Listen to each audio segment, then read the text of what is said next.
एक बहुत अहम बात है। हालिया दिनों के अंदर, ये गुज़िश्ता 3-4 दिन से आपने देखा होगा, मस्जिद उन नबी के बाहर इंडिया के बाद अदाकार और इंडिया का सफारती एक वफद आया, उसकी तस्वीरें वायरल हुई। हम शरीयत के पाबंद हैं। जो बात शरीयत के खिलाफ हो उसकी मुखालफत होगी, जो बात शरीयत में जायज़ है वो बतलाना अपना फरीदा समझते हैं। आज ये मसला भी समझ लीजिए, मस्जिदुल हराम का, मक्का के हरम का और मदीना के हरम का फर्क है। अलबत्ता हिजाज के लफ्ज के अंदर मक्का और मदीना दोनों शामिल हैं। ये बात शरी मसला इसलिए बयान कर रहा हूं, बाद लोग समझते हैं जी सऊदीया की हिमायत की वजह से। शरी मसले के तौर पे हजरत सुमामा को, जिन्होंने अभी इस्लाम कबूल नहीं था किया, यमामा के गवर्नर थे, रसूलुल्लाह ने कहां पे बांधा था? मस्जिदुन नबवी के अंदर। जो नजरान का वफद आया था ईसाइयों का, रसूलुल्लाह ने कहां ठहराया था? मस्जिदुन नबवी के अंदर। अबू लूलू फिरोज अल मजूसी, जिसने हजरत उमर को शहीद किया था, कहां रहता था?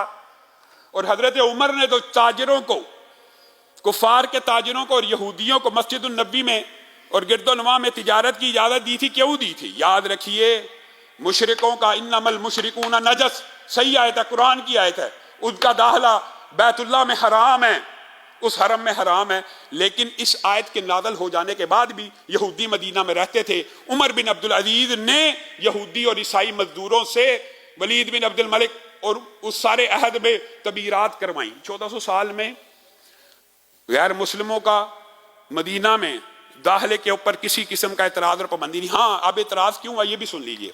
सऊदी हुकूमत ने अपनी इंतजामी हिकमत अमली के तहत कुछ अरसा यहाँ पे गैर मुस्लिमों को दाखिल होने नहीं दिया, वरना सिफारती वफूद रसूलुल्लाह से जो सफारतकारी होती है मस्जिद नबी के अंदर गैर मुस्लिम आया करते थे। गोया ये शरी ऐब नहीं है, शरीयत में इसके अंदर कोई इतराज नहीं है। हाँ, हरम के बारे में उलमा का इत्तफाक है। बाद उलमा ने तो यहां तक लिखा कि हरम के अंदर भी अगर कोई माहर जो मजदूर हो या कोई ऐसी वो हुनर जानता हो जिसके अलावा काम ना हो सके तो उससे भी काम करवाने की इजाजत है। लेकिन बहरहाल उसके ऊपर तो इजमा है। मस्जिदुन नबी के बारे में तो कोई ऐसा मौकफ ही नहीं है कि मस्जिदुन नबी में, याद रखिए, बैतुल्लाह के अलावा दुनिया की हर मस्जिद में गैर मुस्लिम का दाखिले की इजाजत है। हमने ये मसला बनाया हुआ जी, ईसाई मस्जिद में दाखिल हो गया।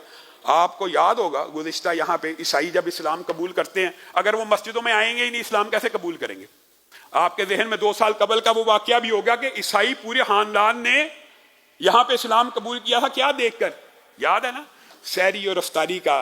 वो कहने लगे लामा साहब हम हर रोज देखते रहे, हमने शायद सोचा शायद 1 दिन होगा, 2 दिन होगा, 3 दिन होगा, हर रोज 30 दिन सैरी अफ्तारी हजारों लोग खा रहे हैं। पूरे ईसाई खानदान ने सिर्फ इस एक बात के ऊपर इस्लाम को कबूल किया। अगर वो लोग मस्जिदों में आएंगे नहीं, इस्लाम कैसे कबूल करेंगे?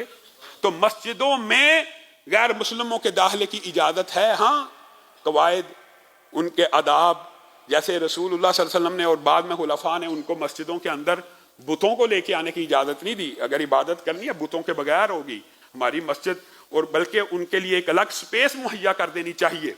गोया ईसाई गैर मुस्लिम मस्जिदों में दाखिल हो सकते हैं, इसमें शरई तौर पे कोई कबाहत की बात नहीं है।